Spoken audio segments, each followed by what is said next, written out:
Hello viewers, कैसे हैं आप सब। आशा करता हूं आप सभी लोग स्वस्थ होंगे, प्रसन्न होंगे। ये वीडियो मैंने इसलिए बनाया है क्योंकि पहले वीडियो को देखने के बाद भी आप लोगों ने बहुत सारी गलतियां की थी। फाइनल के स्टूडेंट्स ने काफ़ी सारी गलतियां की हैं।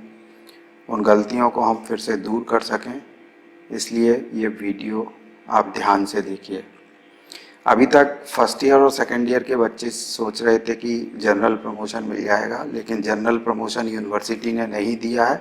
आपके भी एग्ज़ाम होना है और वो एग्ज़ाम ओपन बुक सिस्टम के द्वारा होना है। तो पहला वीडियो जैसा मैंने दिखाया था, ठीक उसी तरीके से आपको प्रोसेस करनी है। यानी कि आपको यूनिवर्सिटी की वेबसाइट से आपको अपना टाइम टेबल देखना है। उस टाइम टेबल में आपको प्रश्न पत्र प्राप्त होने की डेट दी हुई है, प्रश्न पत्र हल करने के बाद कॉपियां जमा करने की डेट दी हुई है। तो जो भी कॉपियां जमा करने की डेट है, उसी डेट में आपको कॉपी अपने महाविद्यालय में ही जमा करनी है।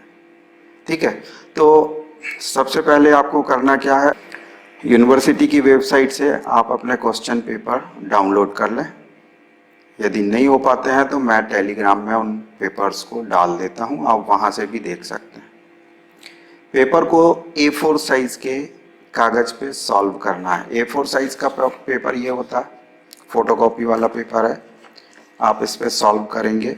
आपको ध्यान ये देना है कि लेफ्ट हैंड साइड में थोड़ा सा मार्जिन छोड़ देना है, यानी कि स्पेस छोड़ देना है। और राइट हैंड साइड में ऊपर आपको यहाँ पे पेज नंबर डालना है, क्योंकि एक पेपर को सॉल्व करने में हो सकता है आपको 10-12 पेज लग जाए। तो सब में पेज नंबर डालते चले जाइए और आप अपने क्वेश्चंस हल करते चले जाइए। जब सारे क्वेश्चंस हल हो जाते हैं तो उनको पेज नंबर के बेस पे आप अरेंज कर लें। पहला पेज, फिर दूसरा पेज, फिर तीसरा पेज, फिर चौथा पेज। ये सब करने के बाद अब आपको उस कॉपी पे अपने एडमिट कार्ड की, ध्यान रखें, जो पेज आपने अरेंज किए हैं उसके ऊपर की तरफ एडमिट कार्ड की फोटोकॉपी लगानी है।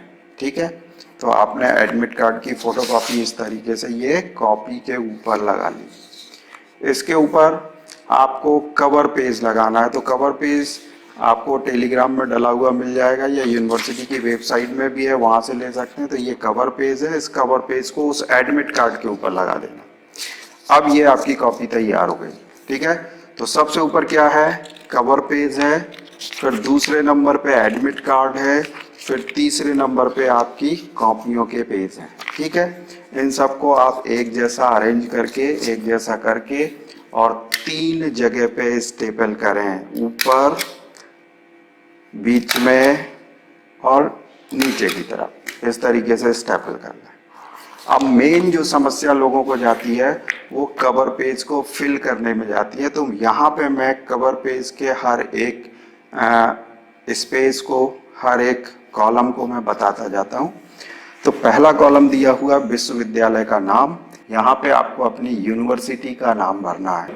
महाराजा छत्रसाल बुंदेलखंड विश्वविद्यालय छतरपुर। दूसरे नंबर पे दिया हुआ महाविद्यालय का नाम, तो आपको अपने कॉलेज का नाम भर देना है। तीसरे नंबर पे दी हुई है कक्षा, कक्षा यानी कि आपकी क्लास।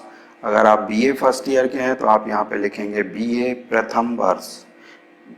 बीएससी फर्स्ट ईयर के हैं तो आप लिखेंगे बीएससी प्रथम वर्ष। यदि सेकंड ईयर के हैं तो बीएससी द्वितीय वर्ष। इस तरीके से आप लिख देंगे। अब चौथे नंबर पे दिया हुआ है छात्र का स्टेटस। स्टेटस यानी आप किस कैटेगरी को बिलोंग करते हैं, कौन सी कैटेगरी है, आप रेगुलर हैं कि प्राइवेट हैं कि एटीकेटी वाले हैं या आप एक्स स्टूडेंट हैं। तो आप यहाँ पे मैक्सिमम लोग यहाँ पे रेगुलर हैं। आप अपने एडमिट कार्ड पे देख लीजिए, उस पर स्टेटस लिखा रहता। अगर आप रेगुलर हैं तो रेगुलर लिखेंगे। क्योंकि अपने कॉलेज में प्राइवेट स्टूडेंट्स की कापियाँ जमा होनी नहीं है, इसलिए प्राइवेट तो आपका स्टेटस है नहीं। तो आप यहाँ पे चौथे कॉलम में छात्र के स्टेटस की जगह पे लिखेंगे रेगुलर या नियमित। पांचवें नंबर पे दिया हुआ विषय।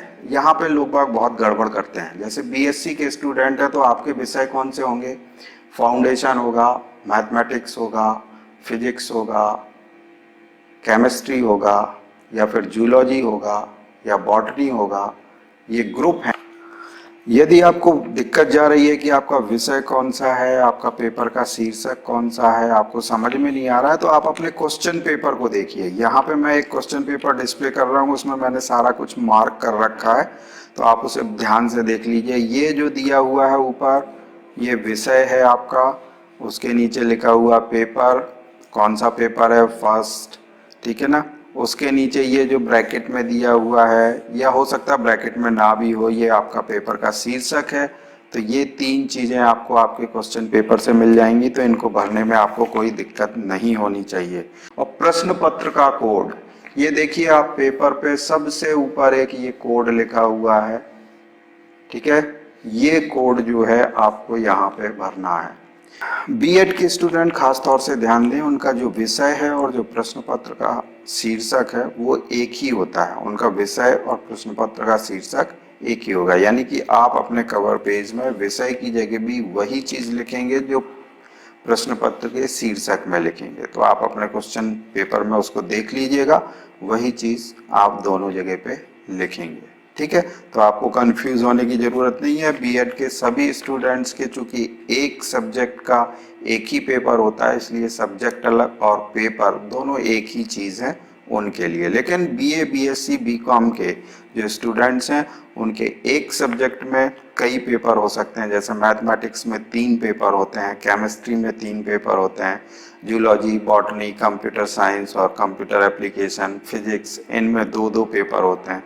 तो पेपर के नाम उनके लिए अलग होंगे और विषय का नाम अलग होगा, ठीक है। जबकि बीएड में सभी सब्जेक्ट्स के एक ही एक पेपर होते हैं, तो उनका सब्जेक्ट भी वही है, यानी कि विषय भी वही है, वही उनके पेपर का शीर्षक भी है, ठीक है। आप उसे अपने क्वेश्चन पेपर पे बड़ी आसानी से देख सकते हैं, ठीक है। और फिर इसके नीचे आपको अपना रोल नंबर भरना है। रोल नंबर आप अपने एडमिट कार्ड में देख लीजिए। एनरोलमेंट नंबर भरना है तो एनरोलमेंट नंबर भी आप अपने एडमिट कार्ड में देख करके भर लेंगे। अब प्रश्न पत्र का दिनांक, यानी कि पेपर आपको कब प्राप्त हुआ, वो डेट यहाँ पे डालनी है। उसके नीचे दिया हुआ है प्रश्न पत्र का उत्तर पुस्तिका जमा करने का दिनांक। तो आप उत्तर पुस्तिका किस डेट को जमा कर रहे हैं, आपकी जो अंतिम तिथि है वो 2 दिन की है, तो आप उनमें से किस डेट को जमा कर रहे हैं वो डेट डाल देनी है। और फिर लिखा हुआ है केंद्र पर जमा की गई उत्तर पुस्तिका के कुल प्रश्नों की संख्या। मतलब ये जो आपकी कॉपी तैयार हुई है, इसमें आपने टोटल कितने पेज लिखे हुए हैं या टोटल कितने पेज हैं उनकी संख्या जरूर यहाँ पे लिखनी है। इनमें से कोई भी कॉलम आपको खाली नहीं छोड़ना है, ठीक है। यहाँ पे और नीचे ये परीक्षार्थी के हस्ताक्षर हैं, तो यहाँ पे आपको हस्ताक्षर कर दें। दूसरी गलती करते हैं लोग बाग रिसीप्ट फॉर्म भरने में। तो आपको ये रिसीप्ट का फॉर्म दिया हुआ है, यहाँ ऊपर केंद्र का नाम, यानी कि आपको अपने महाविद्यालय का नाम भरना है, और आप इसके बाद छात्र का नाम यहाँ पे लिख दीजिए, रोल नंबर यहाँ पे लिख दीजिए, कक्षा आप अपनी यहाँ पे लिख दीजिए, और विषय ध्यान रखिए, प्रश्न पत्र अलग है, विषय अलग है। तो जैसे विषय फाउंडेशन है, आधार पाठ्यक्रम है, तो विषय की जगह लिखेंगे आप आधार पाठ्यक्रम। और प्रश्न पत्र कौन सा है, प्रथम, द्वितीय, तृतीय, जो भी हो वो यहाँ पे लिखेंगे। फिर दूसरी लाइन में फिर से फाउंडेशन लिखें, उसका दूसरा वाला प्रश्न पत्र लिख दें द्वितीय। फिर तीसरी लाइन में फिर से फाउंडेशन लिखें, उसका तीसरा वाला लिख दें तृतीय। फिर इसके बाद आपके दूसरे विषय शुरू हो जाएंगे। जैसे मैथमेटिक्स है या बीए वालों का इतिहास है, तो इतिहास लिखेंगे, प्रश्न पत्र में लिखेंगे प्रथम प्रश्न पत्र। तो इस तरीके से आपको 2 चीज़ें बहुत ध्यान से, कवर पेज पे कभी भी कोई काटा पीटी ना हो, कोई ओवर राइटिंग ना हो, इसका ध्यान रखना है। और रिसीप्ट में भी सारी चीज़ें बिल्कुल क्लियर होनी चाहिए, ठीक है। तो इस तरीके से मैं समझता हूँ कि अब आपको कोई दिक्कत नहीं जानी चाहिए। सारी कॉपियाँ तैयार हो जाएं तो एक आप रिसीप्ट फॉर्म भर लें, ठीक है। और सारी कॉपियाँ लेके रिसीप्ट प्रॉपर भर के और आप कॉलेज आ जाएं। कॉलेज में आप अपना जमा कर दें कॉपियाँ, रिसीप्ट पे हम साइन करके आपको वापस कर देंगे। और आप एग्ज़ाम रोल लिस्ट जो कॉलेज में उपलब्ध है उस पर आपको अपने साइन ज़रूर करने हैं। अगर आप साइन नहीं करते हैं तो ये समझ लीजिए कि यूनिवर्सिटी में आप एब्सेंट घोषित कर दिए जाएंगे। तो मैं समझता हूँ कि अब आपको कोई दिक्कत नहीं जानी चाहिए। लेकिन अगर फिर भी दिक्कत है तो कमेंट बॉक्स में आप अपना क्वेश्चन डालिए, मैं उसका रिप्लाई ज़रूर दूंगा, ठीक है। धन्यवाद।